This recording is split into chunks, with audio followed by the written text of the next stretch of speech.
आपण को हजार हजार कमेंट रे प्रशंसा करा जाइछि किंतु किछि रेगुलर कमेंट मो देखिली आज्ञा कमेंट देखिली रेगुलर कमेंट रे कोन रहिछि सेम टाइप रो गोटे लाइन लिखा जाइछि से लाइन टी होछि सेल्फ प्रोक्लेम्ड ग्रेट आर्टिस्ट एई कथा को जते बेला आपण देखंती आपण राग लागे खराब फील हुए ना आपण केमती फील करंती हस लागे कोन पय हस लागे हस एथि पय लागे हां मानस भाई जदि 1000 टी कमेंट रु हां मोर ते भाबंतु 700 टी कमेंट मते भलो कमेंट्स आसीची हां बाकी 300 टी कमेंट मो पे नेगेटिव आसी आज एन एक्टर हां मु कोटा को प्राधान्य दवा कथा जो माने मते भलो पाउचंती हां ना जो मान को मु जेते भलो कले भी तांको भलो लागू ही नाही माने आपण को लागुची जे किछि लोक एम्ति अछंती जहा जेम्ति कर दे से माने एम्ति ही लिखिबे एटा सत्य कथा काहे कि आपण कहूची देखंतु आजिका दिन रे बच्चन सार को बहुत लोक भलो भी पाहंती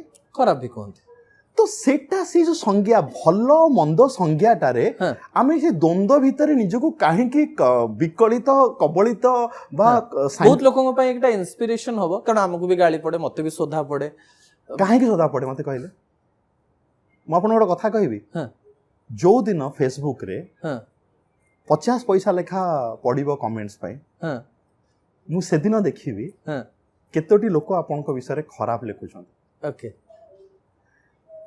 मोर एटा गोटे पर्सनल फीलिंग मते जो माने तयारी करिछन चलंतु आमे गोटे लॉजिकली गोटे कथा हवा आपण किंतु ए कथा रे मते मु आपन को जज हिसाब रे रखिले आज्ञा एंड आपण प्लीज एथरे ऑनेस्ट मते दे ऑनेस्ट रिव्यू दे आ सांग फांग नुहे छ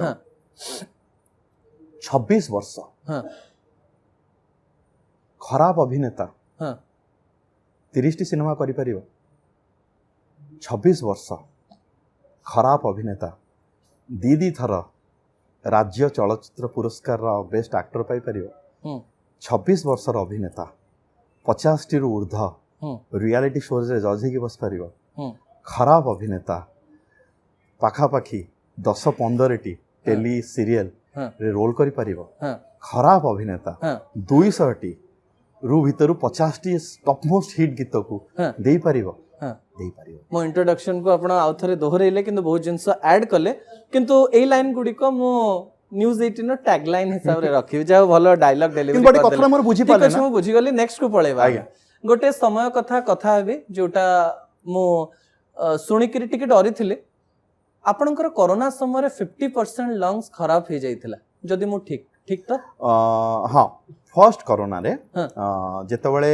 फर्स्ट हेला कोविड हे गला तो मते मु भी हे गली तो मते एक्चुअली हॉस्पिटल जीवा को किए जीव हॉस्पिटल कौन हबो सब भाबिली आ सेतबेले कोविड को नै कि ना हम पाखरे कोन सी फैक्ट कोन सी तथ्य नथिला सब एक्सपेरिमेंट रे भलो होउथिले बा कोन होउतला किसी केही जान नथिले तो मते एक्चुअली पाखा बाकी 14 दिन सेटा एक्चुअली मोर भूल भी हैला 14 डेज मु निजो को 103 104 ज्वर रे अटकी देली ओके जोटा कि एक्चुअली उचित नथिला जेतेबेले 14 दिन हैला परे मु देखली मो ज्वर भलो हो नाही सेतेबेले मते लागिला जे ना बोधे एठी घरे भलो हबो नाही चल पळेवा हॉस्पिटल से समय केतबेले लागिछि जे मु जदी चाली जीवी दुनिया रो एक्चुअली डॉक्टर तो कहिले डॉक्टर कहले आपण चाली जीवी आपण कहले जे आपण जो आसीचंदी जो अवस्था रे बोध हुई आपनकर भलो लाइफस्टाइल पई बोध हुई आपण सर्वाइव करी जाई पारंती गले गले गले गले वर्ड यूज हैला कारण मु 14 दिन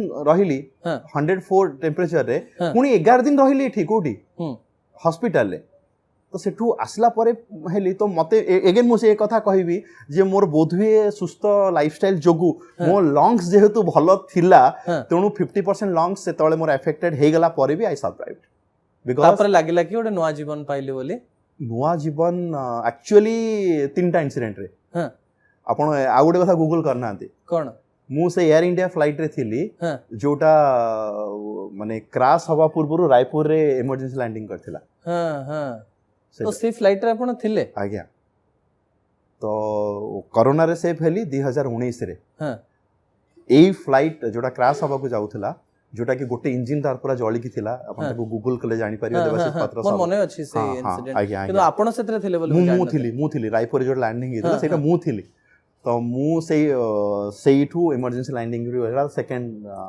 बर्थ तो थर्ड बर्थ हैला 2021 रे ଗୋଡ଼ ସ୍ଲିପ୍ କରିଗଲା ମୁଣ୍ଡ ମାଡ଼ ହେଇଥିଲା ବାଥରୁମ୍ର ଫ୍ଲୋରରେ। ଯେତେବେଳେ ମଣିଷ ମରୁ ମରୁ ବଞ୍ଚିଯାଏ ସେତେବେଳେ ଜୀବନକୁ ଦେଖିବାର ଧାରା ବଦଳି ଯାଏ କି ଦେବାଶିଷ ବାବୁ? ଭଗବାନଙ୍କର ଜନ୍ମରେ ହଁ। ମୁଁ ଏଇଟା ବିଲିଭ୍ କରେ ହଁ। ମୁଁ ବହୁତ ହି ସ୍ପିରିଚୁଆଲ ଲୋକଟିଏ। ହଁ। ତ ଏଇଟା ଷ୍ଟ୍ରଙ୍ଗଲି ବହୁତ କମ୍ ଲୋକ ଆକୁ ବିଶ୍ୱାସ କରିପାରନ୍ତି ବଟ୍ ମୁଁ ବିଲିଭ୍ କରେ ହଁ। ଯେ ଆମେ ସୃଷ୍ଟି ଆମକୁ ଭଗବାନ କରିଛନ୍ତି। ହଁ। ବାପା ମା ହେଉଛନ୍ତି ମାଧ୍ୟମ କିନ୍ତୁ ଆମକୁ ସୃଷ୍ଟି କରିଛନ୍ତି ଭଗବାନ। ହଁ। ଆମେ ସମସ୍ତେ ନିଜର ଜୀବନ ନେଇକି ଆସିଛନ୍ତି, ହଁ। ନିଜର ଆୟୁଷ ନେଇକି ଆସିଛନ୍ତି। ଯେଉଁ ଦିନ ସେଇଟା ସରିଯିବ ଆମେ ଏ ଦୁନିଆରୁ ଚାଲିଯିବା। ଆଉ ଯେଉଁ ଦିନ ପର୍ଯ୍ୟନ୍ତ ଆପଣଙ୍କର ନ ସରିଛି ଆପଣ ଏମିତି ବହୁତ କରୋନା ବହୁତ ଏମର୍ଜେନ୍ସି ଲ୍ୟାଣ୍ଡିଂ ବହୁତ କଥାରୁ ଆପଣ ବଞ୍ଚିଯିବେ। କିନ୍ତୁ ଜୀବନ ପ୍ରତି ଏଇ ଯେଉଁ କୋଭିଡ ରୁ ବଞ୍ଚିବା ବା ଏୟାର ଇଣ୍ଡିଆର ଯେଉଁ ଏମର୍ଜେନ୍ସି ଲ୍ୟାଣ୍ଡିଂ ହେଇଥିଲା ସେଠୁ ବଞ୍ଚିବା, ଗୋଟେ ଇଞ୍ଜିନ ଜଳୁଥିଲା ପୁରା ସେଠୁ ବଞ୍ଚିବା, ତ ସେଥିରୁ ଗୋଟିଏ କଥା ମୁଁ ଜାଣିଛି ଯେ ବୋଧହୁଏ ଆହୁରି କିଛି ଦିନ ମୋର ବାକି ଅଛି କିଛି କାମ କରିବାର ଅଛି। ଦେବାଶିଷ ବାବୁ, କିଛି ଲୋକ ଫିଲ୍ମ ଇଣ୍ଡଷ୍ଟ୍ରିରେ କହନ୍ତି ଯେ ଆପଣ ସାମାନ୍ୟ ଅହଙ୍କାରୀ, ତା ଉପରେ ଆପଣଙ୍କ ପ୍ରତିକ୍ରିୟା ଟିକେ ରହିବା ଦରକାର ବୋଲି ଆପଣ ଭାବନ୍ତି? ଆପଣଙ୍କୁ କ'ଣ ଲାଗୁଛି? ମୁଁ ଫାଷ୍ଟ ଥର ମିଶିଲି ତ ଭଲ ଲାଗିଲା, ଖୋଲା ଲୋକଟିଏ ଲାଗିଲେ। ଭାଇ ସମସ୍ତଙ୍କୁ ଆପଣ ସମସ୍ତଙ୍କୁ ସାଟିସ୍ଫାଏ କରିପାରିବେ ନାହିଁ, ମୁଁ ସେଇଥିପାଇଁ ତ ଆପଣଙ୍କର ରିଆକ୍ସନ ନେଇଯାଉଛି। କିନ୍ତୁ ଏହା କହିବି ଯେ ଯୋଉମାନେ ଏଇ ମନ୍ତବ୍ୟ ଦେଇଛନ୍ତି ନା ସେମାନେ ଜମା ଦେବାଶିଷ ସହିତ ମିଶିନାହାନ୍ତି। ମତେ ମିଶିଥିବା ଲୋକ କେବେ କହିବ ଯେ ଅହଙ୍କାରୀ, ଏଇଟା ମୋର ବିଶ୍ୱାସ ହଉନାହିଁ ନା କେବେ ବି ନା। ଠିକ ଅଛି, ମାନେ ଛୋଟ ଛୋଟ ଜିନିଷ ସାରି ମୁଁ ବେଳେ ବେଳେ ଭାବେ ଯେ ମୋ ପାଖରେ ଆକ୍ଚୁଆଲି ଗୋଟେ ମଣିଷ ପାଖରେ ଟିକେ ଇଗୋ ରହିବା କଥା।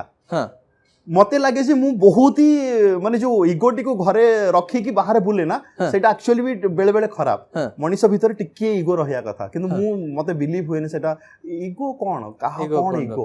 ଗୋଟେ ଜିନିଷ ଖାଲି ମେନସନ କରିକି ଯିବେ, ବହୁତ କଥା ଗପି ଦେଲେ କିନ୍ତୁ ମୋ ଫିଲ୍ମ ବିଷୟରେ ମୁଁ ଯିବି, ମୋ ସମୟ ସରିନି ଏବେ ଯାଏ। ମୁଁ କହିଲି ଯେ ଆପଣ ଖୋଖା ଭାଇଙ୍କର ଲାଷ୍ଟ ଗୀତରେ ବି କାମ କରିଛନ୍ତି, ଏଇଟା ବହୁତ ଲୋକ ଜାଣନ୍ତି। ଗୁଡ୍ ରିସର୍ଚ୍ଚ ନାଇଁ କି? ନାଇଁ, ମୁଁ ଆପଣଙ୍କଠୁ ଶୁଣିଛି। ଶୁଣିଲି ତାର ଦେଖିଲି, ମୁଁ କହିଲି ଆରେ ଇଟ୍ସ ଅ ଫ୍ୟାକ୍ଟ। ଆକ୍ଚୁଆଲି ଫିଲ୍ମର ନାଁ ହେଲା ଜୟ ଜଗନ୍ନାଥ। ଜୟ ଜଗନ୍ନାଥ ହଉଛନ୍ତି ଦ ମାଷ୍ଟ୍ରୋ ଅକ୍ଷୟ ମହାନ୍ତିଙ୍କର ଶେଷ music direction. That is the last movie ସେ ମ୍ୟୁଜିକ ଦେଇଛନ୍ତି।